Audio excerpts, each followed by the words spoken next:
Thank you very much. So this was really a historic day, to put it mildly. Wasn't it amazing? Even that last meeting, when you see the heads of those countries, those are serious countries. But I thought it was fantastic. And seeing the so-called hostages, because kids come back home the way their parents just went crazy. Your father would not be that way with you. He'd be okay, but he wouldn't be like that. I would get a hug.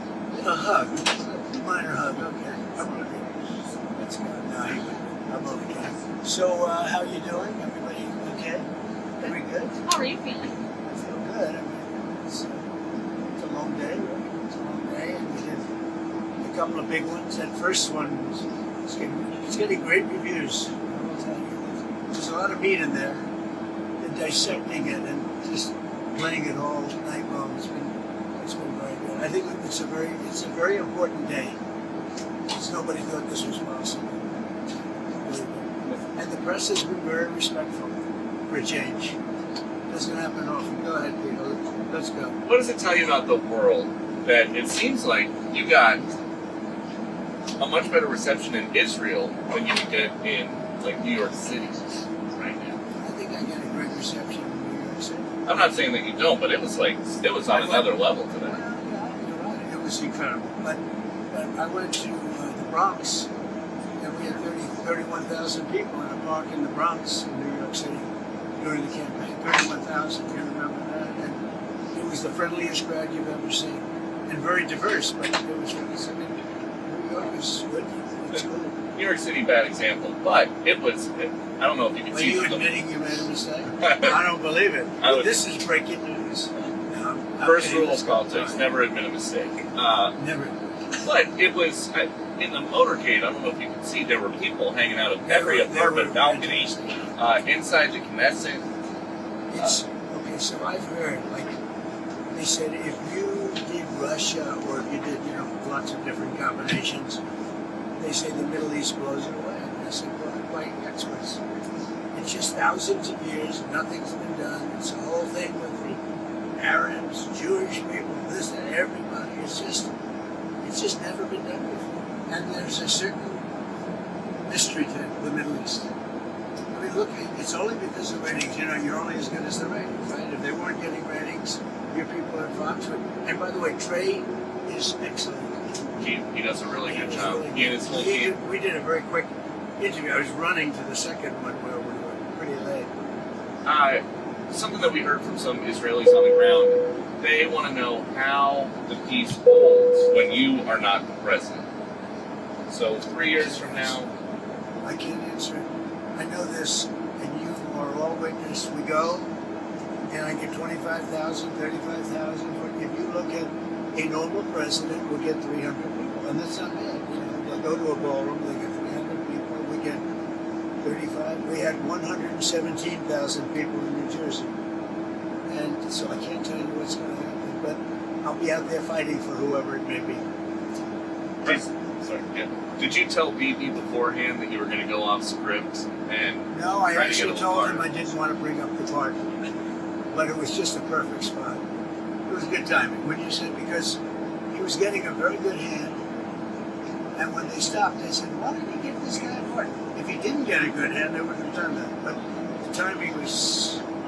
What do you think, Katie? Good timing for that, right? I think people thought it was pretty funny, yes. It worked out well. It's a little risque, bring it up. Yeah, a pretty sore subject in Israel, but the people were fantastic. Mr. President, you spoke Here we to go. Egyptian. She can ask more questions this morning. Go ahead. I have some good questions, I promise. You do. You were very nice today. Go ahead. You talked to President El-Sisi, and you spoke about in that room how Egypt has so little crime, and you said it's all about leadership. You talked about. Well, they're very strong. You talked about some of the governors. You wouldn't believe how strong, but they are very strong. But they don't have the kind of crime. They don't have the violent. They may have other kinds of crime, but they're violent crime. You can actually walk down a park and not get mugged or hit over the head with a baseball. Do you want to see some U.S. governors be more like Egypt?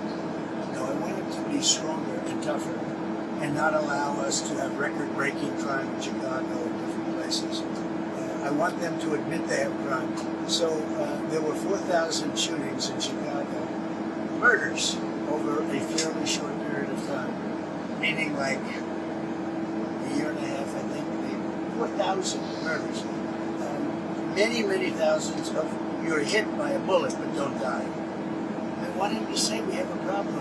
Could Trump bring in the troops and solve the problem like I did in D.C., like I'm doing in Memphis? Have you seen the crimes way down in Memphis, and we've only been there 7 days? Way down. The courts have been standing in your way here. They have held been. up. Well, Are the you lower using courts have. the Insurrection Act? The or you- lower, well, I could use it. If I wanted to, I could use it. Look, that's a very simple answer. I'm allowed to use the Insurrection Act. In fact, that was on Stephanopoulos today, his Slobodanopoulos show. They asked sloppy Chris Christie about the Insurrection Act. He said, well, if you're talking about the Insurrection Act, he's got the absolute right to use that. And he said a couple of things really good. He said 50% of the presidents that served in office have used the Insurrection Act. And the Insurrection Act, according to all of them, said it can't even be challenged. I don't have to go there yet because I'm winning on appeal. You know, you're right. We're losing with radical left judges, generally, radical left judges, and we're winning on appeal. So we'll see what happens. I'll be speaking to Governor J.B. Pritzker tomorrow. Do you have any messages or questions for him? Well, I think he should beg for help because he's running a bad operation. He's letting people be killed in his city because he doesn't want in Chicago. And I love Chicago. Chicago can be a great city again, and very quickly. I would have Chicago cleaned out, the criminals removed, we would remove them. You know, in D.C. we took out 1,700 career criminals, hard-line criminals. That's why it's so good right now. D.C.'s setting records the other way. It's never been so safe. And the restaurants have never done better business. They're opening up new restaurants. They were closing restaurants, now they're opening new restaurants. I can do the same thing on a larger scale in Chicago. And Pritzker should ask me to do it. But when you mentioned insurrection, I mean, you were the one that mentioned, one of you mentioned Insurrection Act. I can do that. And many presidents have. Do you have an update on 50%, Katie, 50% of the presidents have used the insurrection because they don't want to go through this stuff where somebody said there's no crime and 4,000 people got shot. You know, right? maybe you'll have to use You it. don't have to convince because she tends to be on the conservative side. Do you have an update on the Schumer shutdown and Democrats still continuing to Well, it is a refuse super to vote for the shutdown. I mean, continuing it's, measure? look, they want to have health care for illegals that have come in.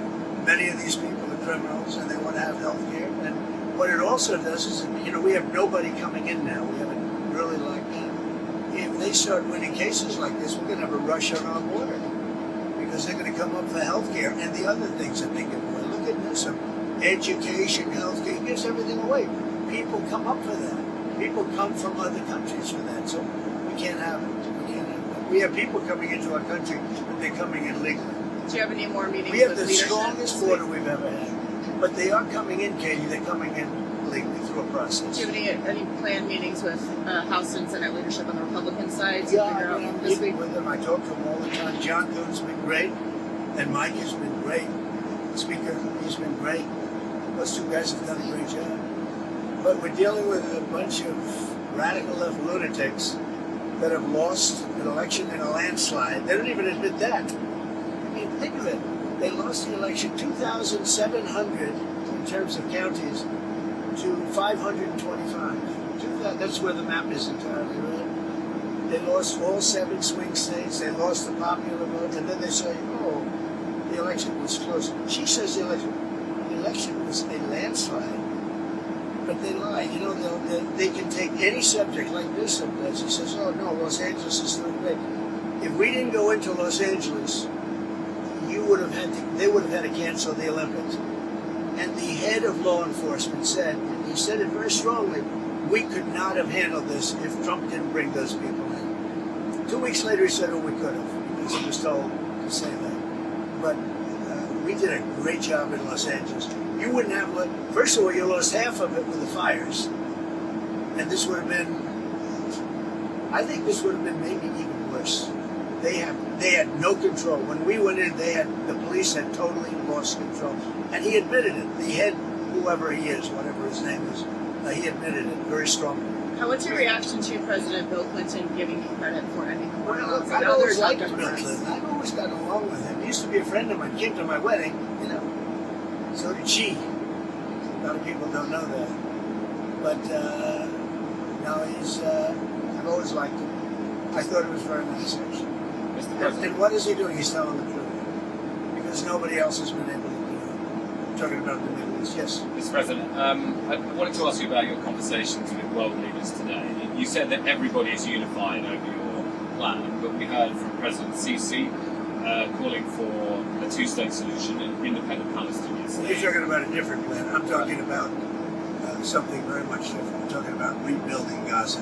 I'm not talking about single state or double state or two state. We're talking about the rebuilding of Gaza. What's the road ahead for governing Well, we'd Gaza? have to see. I mean, a lot of people like the one-state solution. Some people like the two-state solution. So we'll have to see. I haven't commented on that. How do you see bridging that gap? Because you have the Arab countries. At some being point, very I'll decide clear. what I think is right, but I'd be in coordination with other states and other countries. And are you satisfied? I mean, some people might say it feels premature declaring peace for the whole Middle East. 3,000 years of peace. Premature. Why? You want more people to be killed? What do you want? Another 300,000-400,000 people to be killed? Is that what you're looking for? But in terms of the risks in Gaza, we're already seeing. Risk. So you mean let them fight on for another couple of years and let some more buildings fall down on top of people and keep it going? No, we did it the right way. We did it. I think our timing was perfect, actually. And in terms of those, You don't really mean that. You mean you want them to fight on, right? and I'm just asking about the phase 2 of the negotiations and how confident you are that those can get underway. We have a lot of power. That was a power room. Those people, those are the richest countries. I think now with tariffs, I think we're the richest country in the world, actually. The United States. We're taking in hundreds of billions of dollars. But those are, really seriously rich countries, and they can handle it. Some of those players, and particularly Erdogan, they also help in the war between Russia and Ukraine. Yeah, Erdogan can. He's respected by Russia. Ukraine, I can't tell you about, but he is respected by Putin. And he's a friend of mine, you can see. Why? I get along with the tough ones. I don't get along with the weak ones. I get along with the tough ones. I don't know what that is, but Erdogan's been great with me. When NATO has a problem with Erdogan, which they often do, they call me to talk to him. And I've never failed in working it out like immediately. Is that right? How's Caroline doing? Is she doing good? Should Caroline be replaced? No. That's up to you, sir. It'll never happen. Nobody wants to say Yeah. that. I say she does a great job. Do you want to elaborate on the And those countries? skating and those lips, they move like a machine gun, right? Do you want to elaborate on the countries you consider weak? They really are. Okay, what? Do you want to comment on the leaders you consider weak who are in that room? No, I won't comment on that, but you know probably who they are. Just I have an idea. before we, I don't know. There were a couple in the room. You want to name their Overall, country? I thought that was an amazing group of people. I don't think they've ever seen a semblance like that between power, money, Central City. There's never been anything. on Mr. President, So you we're up, said but you you know would what? get I have to more because the plane is going to take off. Are you We'll hosting come back. Zelensky at the White House on Friday? I think so. Yes. Bye, everybody. Thanks, President Trump. Thank you. Have a good time. Thank you, everybody.